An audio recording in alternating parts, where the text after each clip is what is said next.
मध्य प्रदेश की आर्थिक राजधानी इंदौर में दहेज प्रताड़ना के मामले लगातार सामने आ रहे हैं। बीती सुबह भी महिला थाने में दो बहुओं ने ससुराल वालों के खिलाफ शिकायत दर्ज करवाई है। एक बहू को 25 लाख रुपए के लिए सताया जा रहा था, तो वहीं दूसरी युवती को इंजीनियर पति भारत से लेकर जर्मनी तक प्रताड़ित करता रहा। पीड़िता ने इंदौर से पहले जर्मनी में भी पति के खिलाफ शिकायत दर्ज करवाई है। फिलहाल महिला थाना पुलिस ने दोनों ही मामलों में दहेज प्रताड़ना समेत अन्य धाराओं में मामला दर्ज कर जाँच शुरू कर दी है। देखिए, मूलतः मानसिक शारीरिक प्रताड़ना, दहेज प्रताड़ना के मामले ही पंजीबद्ध हुए हैं कल। उसमें से एक जो पीड़िता है, एक फरियादिया है, वो इंदौर की ही निवासी है और लगभग 5-6 महीने पहले ही दोनों का विवाह हुआ और बीच में उनकी आपस में बिल्कुल भी नहीं बन रही थी। उसका ये कहना है कि जो पति और ससुर हैं बहुत ज़्यादा मानसिक रूप से, शारीरिक रूप से परेशान करते हैं और 25 लाख रुपए मांग रहे हैं। इस बात पर जब वो आई तो हमने कोशिश की काउंसलिंग कराने की और की भी, लेकिन जो पीड़िता है वो बहुत ज़्यादा ही परेशान थी और उस पर से फिर मुकदमा कायम हुआ है। और जो दूसरा एक मैटर है, वो दोनों सॉफ्टवेयर इंजीनियर हैं। 2019 में शादी हुई है और शादी के बाद जो है दोनों पुणे भी रहे हैं, उसके बाद जर्मनी चले गए हैं। तो उसका ये कहना था कि पति और ससुराल पक्ष काफ़ी लालची है, बहुत ज़्यादा परेशान करते हैं और जर्मनी में भी पति ने उसके साथ मारपीट की है, वहाँ भी उसने शिकायत की है मे भी। इस पर से हम लोगों ने कोशिश की काउंसलिंग कराने की, कराई भी, लेकिन बात नहीं बन पाई दोनों की और 2 मुकदमे हमने कल कायम किए। मैडम, इनने किन व्यक्तियों का आरोपी बनाया? इसमें ससुराल पक्ष, पति और ससुराल पक्ष के विरुद्ध किया है। इंदौर में जमीन के जादूगरों का खेल अब पुलिस खत्म करने की तैयारी में है। बीते दिनों इंदौर के भोरका इलाके में मंदिर की जमीन को कॉलोनी काट कर बेचने वाले मुख्य आरोपी राधेश्याम को पुलिस ने गिरफ्तार कर लिया है। बताया जा रहा है कि पिपलिया राव स्थित गुप्तेश्वर महादेव मंदिर की जमीन पर कब्जा कर अवैध रूप से गणेश धाम कॉलोनी के नाम पर बेचा जा रहा था। फिलहाल पुलिस द्वारा अन्य आरोपियों की तलाश की जा रही है। भूमाफिया गिरफ्तार हुआ है, किस प्रकार का मामला है, कितने की धोखाधड़ी करी थी इस भूमाफिया ने?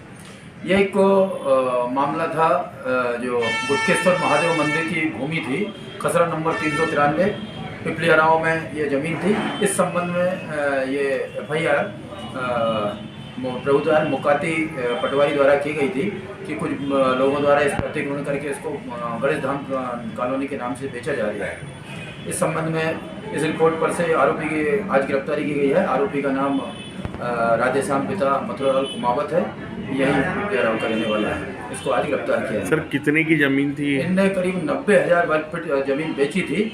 उसमें से जो 393 के क्षेत्र में जो प्लाट आए थे वो करीब इनने 6-7 लाख के करीब। इनके समय और भी इनके साथी 6-7 साथी और हैं, जिनमें से 5 को तो गिरफ्तार कर लिया गया, बाकी 7 अभी बाकी हैं। सर, ये क्या मुख्य आरोपी था ये भूमाफिया में? ये मुख्य आरोपी है। ये और भी कोई इनामी कुछ था इसके ऊपर घोषित? हाँ, इनाम अभी नहीं हुआ है, बाकी सब पे इनाम अभी घोषित किए जा रहे हैं। मध्य प्रदेश की आर्थिक राजधानी इंदौर में आत्महत्या के मामले थमने का नाम नहीं ले रहे हैं। ताज़ा मामला विजयनगर थाना क्षेत्र से आया है, जहां एक व्यक्ति ने पारिवारिक कारणों के चलते जहरीला पदार्थ खाकर आत्महत्या कर ली है। सूचना के बाद मौके पर पहुंची पुलिस ने मर्ग कायम कर शव को PM के लिए भेजा है। वहीं मौके से बरामद हुआ सुसाइड नोट के आधार पर पुलिस मामले की जाँच में जुटी है। हाँ, कल दिनांक को मोबाइल से सूचना प्राप्त हुई थी कि नरसिंह राठौर पिता दुली चंद राठौर, उम्र 45 साल, निवासी 6/16 विजयनगर इंदौर। उसकी पत्नी रीना राठौर उसको मृत अवस्था में इनवाइस लेकर आई थी, जिसमें थाना में मर्ग क्रमांक 55/2021 धारा 174 CRPC का मर्ग कायम कर जाँच में लिया गया है। पोस्टमार्टम कराना है। कुछ पूछताछ में कुछ सामने आया, क्या वजह? अभी प्रथम दृष्टया अभी किसी के बयान नहीं हो पाए हैं। जैसे जैसे जांच होगी, कोई लिप्त पाया जाता है तो अग्रिम कार्रवाई संपादित की जाएगी। क्या करता था मृतक? मृतक के बारे में भी कोई जानकारी प्राप्त नहीं हो पाई है। कहाँ का रहने वाला है? मृतक विजयनगर का। हाँ, ये मेरे बड़े भाई हैं नरसिंह राठौर। ये कल दोपहर में इनने जहर पी लिया था और हमें सूचना मिली कि इन्हें जहर पी लिया, तो हम तुरंत इन्हें हॉस्पिटल लेके आए, जहाँ डॉक्टरों ने मृत घोषित कर दिया। क्या कारण क्या रहा? कारण इनका घर में दिक्कत हो रही है, इनके फैमिली मैटर हो रहा है, पारिवारिक बात है। और एक सुसाइड नोट विजयनगर थाने में दे रखा है उनने। अब वो विजयनगर थाने वाले बता पाएंगे। नल फिटिंग का काम करते क्या करते थे? हैं, नल फिटिंग। तमिलनाडु के कुन्नूर में विमान हादसे में शहीद हुए सीडीएस जनरल बिपिन रावत के निधन पर पूरा देश शोक जता रहा है। वहीं इंदौर में चैतन्य भारत समाज सेवी संस्था ने इंदौर की हृदय स्थली राजबाड़ा पर पहुंचकर श्रद्धांजलि अर्पित की। बता दें कि हेलीकॉप्टर हादसे में सीडीएस जनरल रावत के साथ 14 लोग और सवार थे, जिनमें से 13 लोगों की मौत हो गई है। आज पूरा देश हमारे जाबाज सैनिकों के और सीडीएस बिपिन जी रावत के दुखद देहावसान पर सारा देश दुखी है, बहुत ही गमगीन है। उनकी शहादत को सारा देश सदैव याद रखेगा। चैतन्य भारत परिवार इंदौर की ओर से आज बिपिन जी रावत व उनके साथ दिवंगत सभी सेनानियों को हार्दिक श्रद्धांजलि अर्पित करने हेतु आज राजबाड़ा पर माता अहिल्या की प्रतिमा के समक्ष उपस्थित हुए हैं। पूरे इंदौर परिवार की ओर से ऐसे जाबाज सैनिकों का हृदय की अंतरतम गहराइयों से हार्दिक आत्मीय श्रद्धांजलि, आदरांजलि, शोकांजलि। मध्य प्रदेश सरकार ने इंदौर के आईजी हरिनारायण चारी मिश्र को इंदौर पुलिस कमिश्नर बनाने का फैसला किया है। इसके आदेश जारी हो चुके हैं।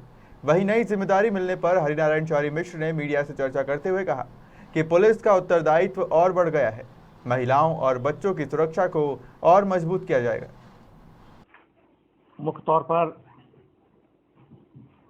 आंतरिक सुरक्षा, अपराधों पर सख्त कदम और बेहतर कानून व्यवस्था के मद्देनजर यह एक महत्वपूर्ण क्षण है। इससे मुख्य तौर पर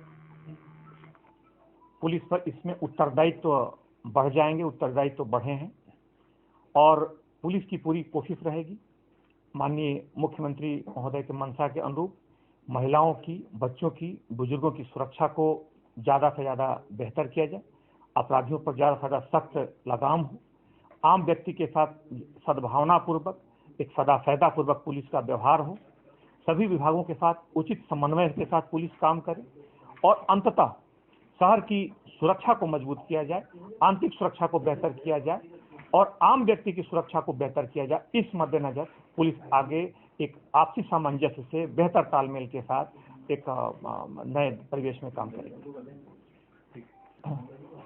जब नए उत्तरदायित्व मिलते हैं, नई जिम्मेदारियां मिलती हैं तो निश्चित तौर पे आपकी चुनौतियां बढ़ती हैं। उन चुनौतियों के मद्देनजर आपके सामने प्रारंभिक तौर पे संसाधनों की समस्या आएगी। संसाधनों की उन समस्याओं को देखते हुए हम लोग पूरी तरह से तैयार हैं कि उन संसाधनों का कैसे सामंजस्य करना है, कैसे अधिकारियों को नए परिवेश, नए माहौल, नए उत्तरदायित्व, नई जिम्मेदारियों के मद्देनजर कैसे उन्हें समायोजित करेंगे, कैसे वो नए परिवेश में एक आम आदमी के साथ बेहतर व्यवहार करें, आम आदमी और ज़्यादा बेहतर सुरक्षित महसूस करे, अपराधियों में ज़्यादा भय हो, ज़्यादा खौफ हो, कानून का खौफ हो। और इसको देखते हुए माननीय जैसा कि माननीय मुख्यमंत्री महोदय की भी मंशा है कि पूरी तरीके से अपराधियों पर पुलिस और ज़्यादा सख्त हो और ज़्यादा कठोर हो और आम आदमी के प्रति ज़्यादा सदापूर्वक कार्य करे। पुलिस इसी भावना के अनुरूप काम करेगी।